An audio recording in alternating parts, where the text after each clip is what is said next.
Hello, my name is Gemma Haley. I am a criminologist and a mother of two and an advanced occultist. So it's dark, so it looks different. I have candles, so that's why I look different. So I don't have any lights or anything like that. Probably should get one.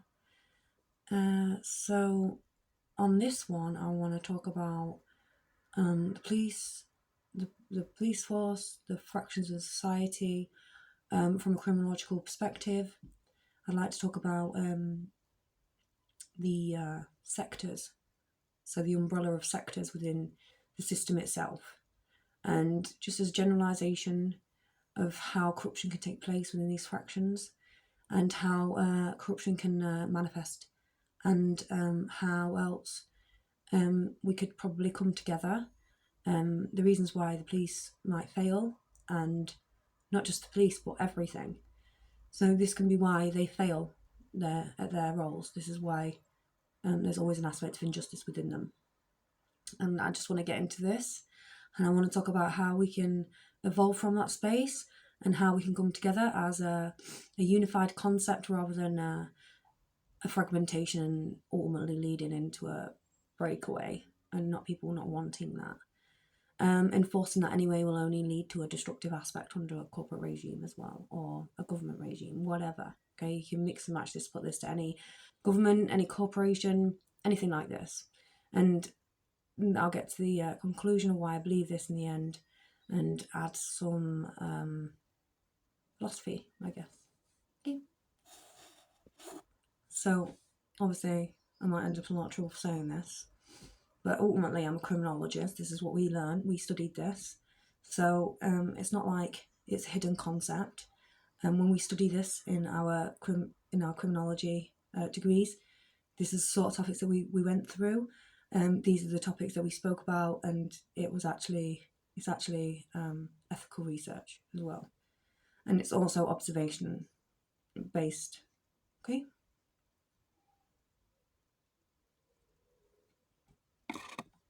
So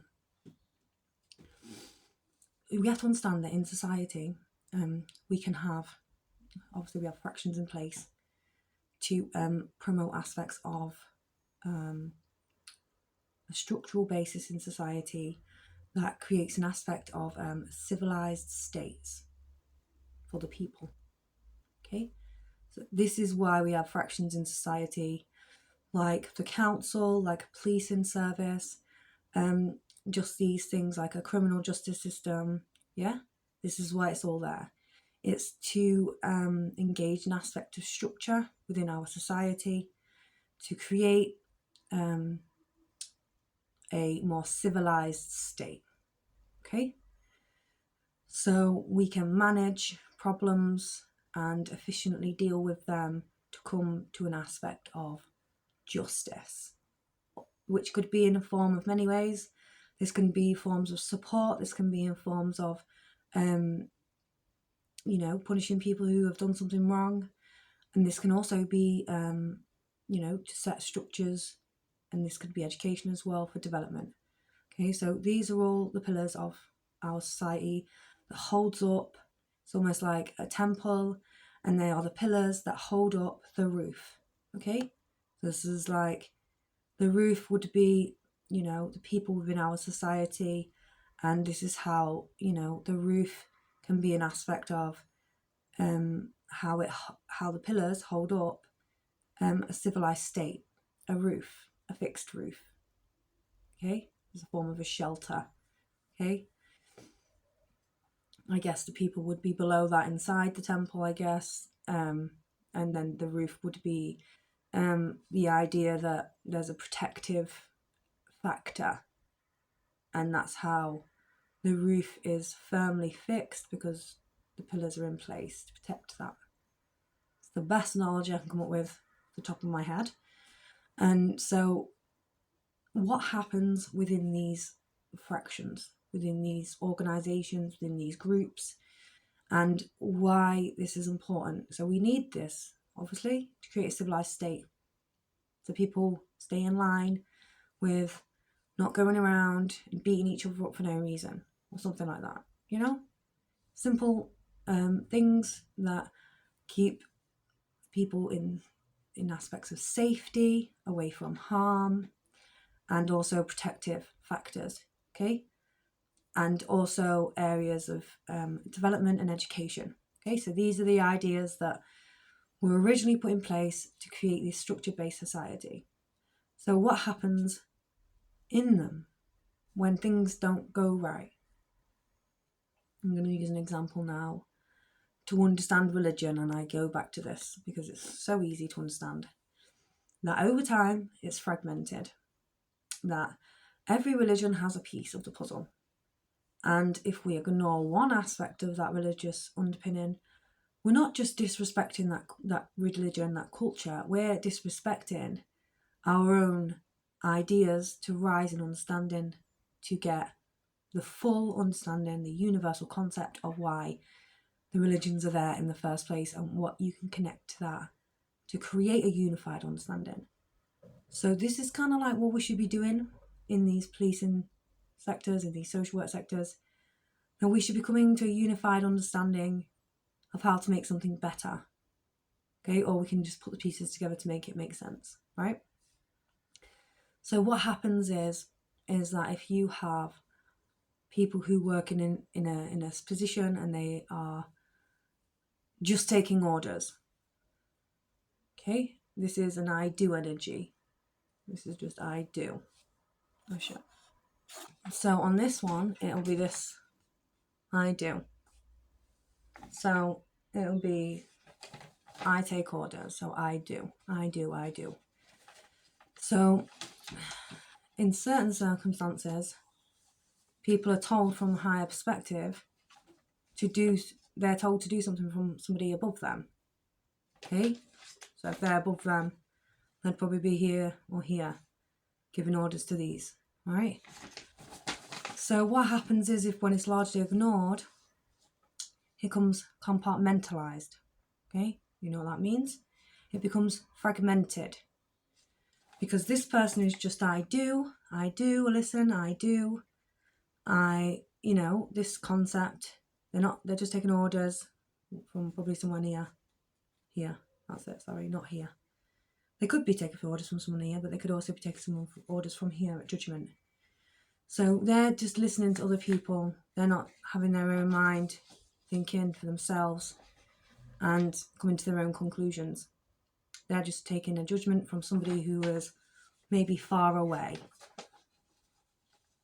So what happens in these situations is that the person who was there in the situation at the time becomes ignored. The person who is taking that order, who has a different opinion, might be ignored because they have to listen to this person. So they can pass judgment over to this person, if that makes sense. So it can be ignored, the ideas that this person's generating. Right, so let's get back to the systems in place. So you have systems in place and you've got one person going, do this, do this, do this, do this. No matter what you see, that person sees that maybe it shouldn't have happened. Maybe there was like a miscarriage of justice somewhere in that situation and that person could see that. And the other person is just like, no, don't, we're gonna like, I don't know, arrest them or something. So if you do that, all that's doing is that's generating, that person doesn't have a say. Or you might have said something to that person that isn't necessarily true. So that person's gone and done something like over somebody else or from somebody else's opinion. And then they can then see that that was a wrong choice to make. They should also have a contribution to this. They should be saying, look, this isn't a good idea. Like maybe we shouldn't have done this. Maybe we shouldn't have treated this person this way. Maybe it was too extreme. But you've got somebody up there, right, claiming that this is right to do this to this person. And it doesn't matter who they are. Okay, they could be innocent for all you know, and they don't. They just do it anyway. So this person who you're taking orders from is a bad apple. It's a concept. It's theory and it's a bad apple concept. And you can get people like this within corporates and soups and the justice system, or get this through to certain areas, because there's one person saying to do stuff, so it's a trickle down. So what happens is that there can be an injustice taking place just because that person, like one person somewhere up there, might not like this other person for whatever reason, right? Maybe they're just, I don't know, it could be for any reason, okay? It doesn't matter, to be honest. So what happens in these systems when this takes place? Well, it's almost like a dictatorship, okay, where it's just one person doing all this stuff and then all the people are listening, following the leader, right? So you've got your sheep, okay?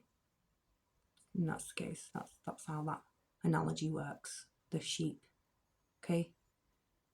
It's a different concept to the little nursery rhyme. So, when you understand that if it's a one person doing all of it, there's nobody else sat at their table, okay? There's nobody else sat at your table. Why? Because you have made that judgment over everybody else to do these terrible acts, or if you're the bad apple and you're getting to other people to do it, they're falling through like they're the bad people as well. So what you have to understand is that when you take aspects of people from those zones and you're making them do things that you want them to do, even though it's not justifiable, the person that's sitting on the top, their table just breaks. And there's a fraction, and then it comes fragmented, and then it breaks. Okay, so the table breaks type thing. The roof breaks because the pillars are breaking. This is the analogy back to the concept of the pillars. So if you understand that if there's one person at the top and they're claiming da-da-da-da, this is what should happen, and there's nothing wrong with, there should be no reason to do that, right? And it's just because they don't like them for whatever reason. I don't know, maybe they're skinny, or, maybe they think that, someone else is wrong. I don't know. Just random stuff. This is how I can bring it back down to the masses. So if we understand there now that we have one person doing all the bidding, they're sitting at an empty table, and it doesn't matter if there's people sat with you at the table either, right? It's an empty table because you're not listening to anyone else, or they all have the same opinion. Because you have that same opinion, that's how you want it to go. Okay, so we all have different opinions to bring to the table. Okay, this is the analogy of bringing something to the table. And if it's ignored, the ideas are ignored, and you're not understanding that there needs to be a position where you need to open your ears and just listen, then it's not an aspect of a high hanging fruit. That's like the wisdom up here. Okay, so you fail to understand and recognise, and that you don't understand what other people are saying about the situation. So you can't reach this. So you might have a leader who's down here somewhere, okay, on self-gratification, money, gain, power, self-gratification down here. That's not the higher triad. This is the high triad up there. So you might have people that are on self-gratification, money, and getting something from that. And they might be sat at the top of the table. Okay? They might sit in there walking around in all the glory. But they're here. Okay? And then you've got some people that are sat there being ignored, and they're up here. So this is how you can say that it's not necessarily bad apple, but it's more low-hanging fruit. When you've got people up here being ignored, sat at the same table, and they've got to sit down, shut up, or unless they're all sat there at the table doing this. And then you've got to really understand, if you've all got the same opinions, what's the point in having you all at the table in the first place if you've all got the same answers? Because that's not the idea of having a democracy. So this is the idea of having a democracy where you've all got different opinions and you can bring it all together and make a one concept. This is how you make policies. Okay? This is how you make new laws, this is how you make policies. And it's not because it's for a gain or a purpose, self-gratification and splendour, or an aspect of small victories, which is down here, okay? Because it's low-hanging fruit. And if it's putting other people at a detriment, what you'll find is these people do it to the people at the top, so they pull them down and bring them down. And that's what they want to do, if that's the case. Because they don't like people up here, because they're jealous. It doesn't matter, people have money.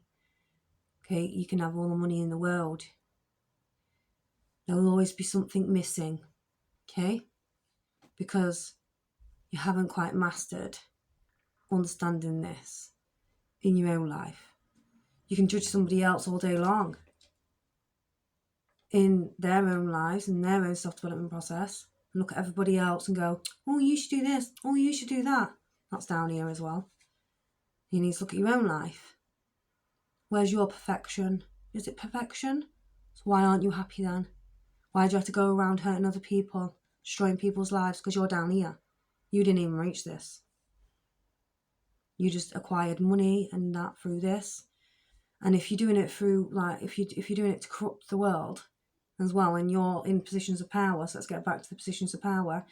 If you're in positions of power and you're just doing it to corrupt the world, let that just sink in. Okay? Because you never reached here. You're just down here, messing about, you know, and then pushing people that are up here that you don't like, just because they're up here, down with them. When there's no healing that's going to take place from that for you. So you can sit there in self-judgment, but there's not going to be a place for you to heal. Especially if you're doing it to other people as well. You have to make your wrongs right before you leave incarnations. Because if you don't make it right, then you're going to suffer you're going to suffer from what you've done to other people in the next incarnations or in the near end of yours. And if you haven't, then you'll do it in the next incarnations. But trust me, I already know you're already suffering if you're down here, because you haven't understood it. You haven't understood the assignment. You haven't understood the assignment while you're here. So to understand it as a Royal Archangel Gabriella, as a messenger, you come intact, come down intact. So you've lost it along the way. You can't probably remember half your trauma, or you can, but you just died in it, and you just got other things to do. You can be creative here. You can have money here. You can have everything here. That's right, you can. This is the middle ground to an aspect of dispersion to take place. But if you're just taking off for granted other people, that's just an aspect of splendor and small victories. That is not acceptable. To be an aspect of in a high position, this is not acceptable. Okay?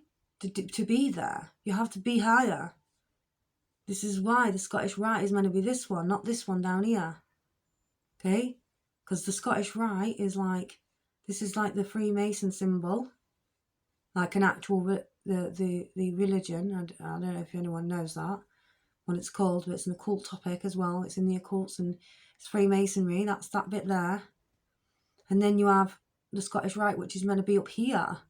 So I don't know if you lot hanging about down here. Not sure. But anyway, let's get back to, because I did a bit of religion there, or occult topics. I did that. So let's get back to the corporates and stuff like this. So we realise that we're here because that's your job, in judgment and mercy. So you're thinking about the support that's needed maybe, and then the judgment that needs to take place. So there's two opposing fields here, and this is how you have to decipher. But you have to rise through that and understand and gain wisdom from that understanding in that situation. If you're not doing that, you can't go any higher than this. If you can't understand, if you can't read, if you can't look into these aspects of this experience somebody's experienced and understand it from that, and then come from a place of understanding, then that's not yours.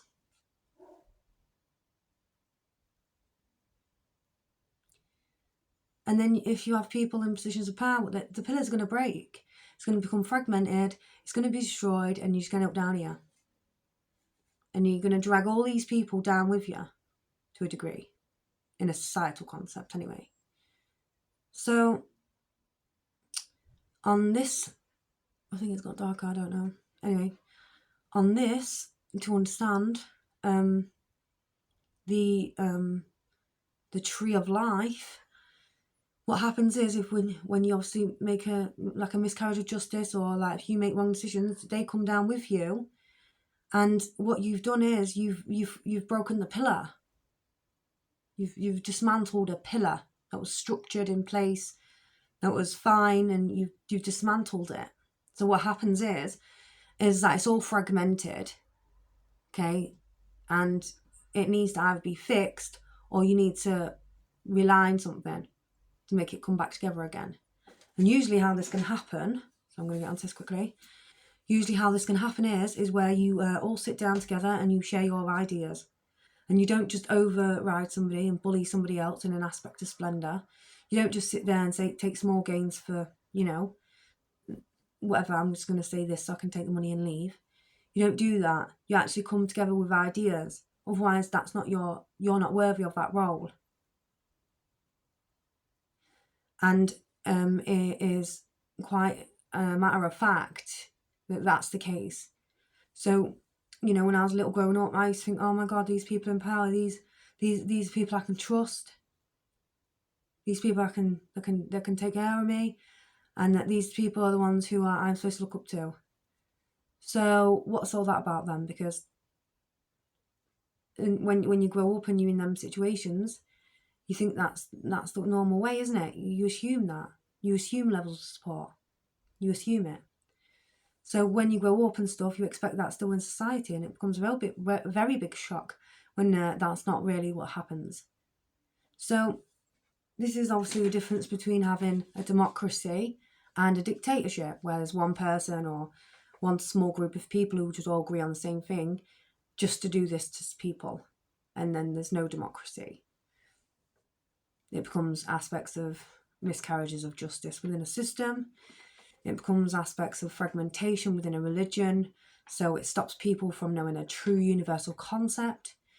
And this is how society can be destroyed, through these systems, through not understanding how to keep a connection together for progression and evolution to take place within society. So what you'll find is in these certain situations, so this is really how nations are destroyed. This is how a fragmentation can take place with people. And it is a de-evolution of a state. It's the de-evolution of people who, if you don't realise there's always a knock-on effect as well, and, it won't actually necessarily be positive for you all sitting up the top making them decisions, because ultimately, you'll all have to sacrifice something in the end. And if you do it to many people, then you'll end up having to sacrifice things yourselves, because there's a consequence. And I think that we know this. I think that we can safely say in our society, we're supposed to be civilized. But unfortunately, I don't seem to see where the civilization is taking place, because there's so much fragmentation and compartmentalization taking place. The pillars will break and the roof will come down. And the roof will break too. So the people at the top that are standing on the roof, it will come down as well. Yeah, it comes down on the people, but you'll come down with it. Hopefully you understand where I'm going from with this. Hopefully you understand where I'm coming from. And that this is obviously, it's all fun and games at the beginning to do this and have that kind of power and sort of see what happens, but ultimately, it will dismantle. And everyone comes down with that. Okay? Even the people that make the decisions. Okay? So, I just wanted to talk about that, and how we can bring it back together again. Well, we create a table with different ideas, different zones, different understandings. It's not all just like It's different people from all walks of life who have different understandings, and to connect them dots back together again. To connect them understandings back together again, so that we can create an aspect of a civilized state evolution. Because if we just dismantle everything, there's nothing going to be left. And it's a degradation of a state. So we need to bring it together. Different ideas, you know. So I'm going to go for one now. Child ombudswoman. Or child ombudsman. There isn't one. There isn't a child ombudsman. Or woman. There isn't one. Okay? And so when there isn't one, who's looking after the children? If there's red tape round it in the House of Parliament, who's looking after the children? We don't know. Okay? And a lot of society won't know what's going on until it happens to you. The people up there know what's going on because they're doing it. Okay? So, obviously, that's my understanding and interpretation of that one. This is why I proceed with wanting the role. And this is how I can understand that through studying criminology and always evolving it around to children, child-centered approaches in all of my work that I did. So I can understand from this position a degradation of a state.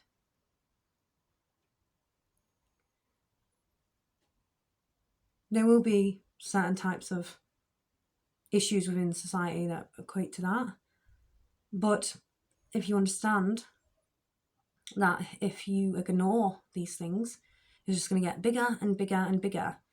And then what happens is a dismantling of a state. For example, now I'm talking about this, so the children.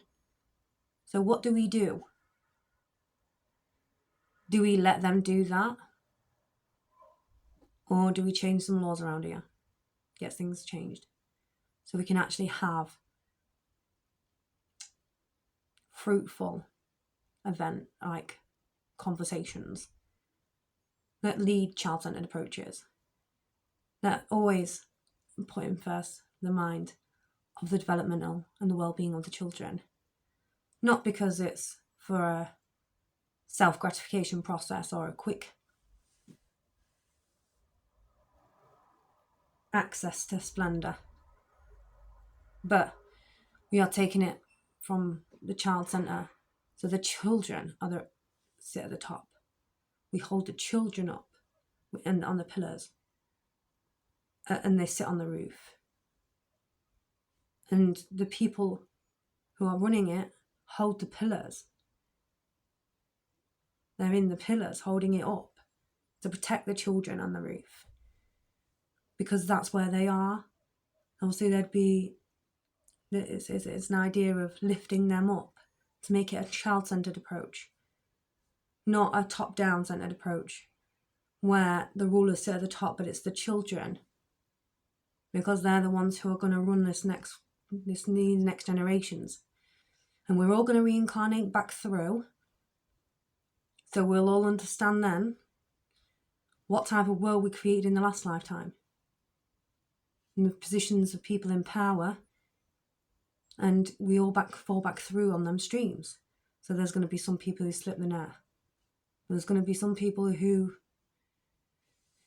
created it in the first place, and that's why they're in them situations. But it depends. You know, these things going on right now. A lot of the people in these positions, I might just be honest and say, they're here. They're here. Money, self-gratification, and a job or whatever. Or they're here. It's not the high Freemason, that's not the high Scottish Rite. That's up here. It's a triad. That's this. Okay? That's what that's meant to mean. But it seems to me there's another little one there, and that's where everyone is, thinking they're up here, and they're not. Anyway, This is why I can understand certain things, because I'm a criminologist and I'm an advanced occultist, and I'm a mother of two. So this is why I would just like to break down systems in society, equate it to different elements, different subjects, and bring it to you. So yeah, what's the answer? I think I said it, but what is the answer quickly? To soothe your souls, poor ones, is to bring an aspect of togetherness at a table that seeks to provide aspects of crown, which is peace, equality, justice, innocence, and to understand through experiences, and have nurturing energy, and to be able to reach this is how we do it. And we don't do it for self-gratification, gain, and pleasure and animalistic natures. We do it because we care, because we've experienced this, because this is how we can reach to be an elder type thing. And if you have animalistic tendencies as an elder, well, you'll still be down here somewhere, okay? So this is the difference between elders who haven't quite mastered it and they sit in animalistic natures, torturing, being unsupportive and things like this. You'll be down here. And then people who have gained that wisdom, understand, come from a position of understanding, have nurturing energies, they obviously can then cradle innocence in a healthy way. Okay, that's the difference between low-hanging fruit and high-hanging fruit, and where you will know who you are. You will know where you sit. Okay? For the children. My name is Gemma Haley. I'm a criminologist, mother of two, and advanced occultist. Thank you. Good night.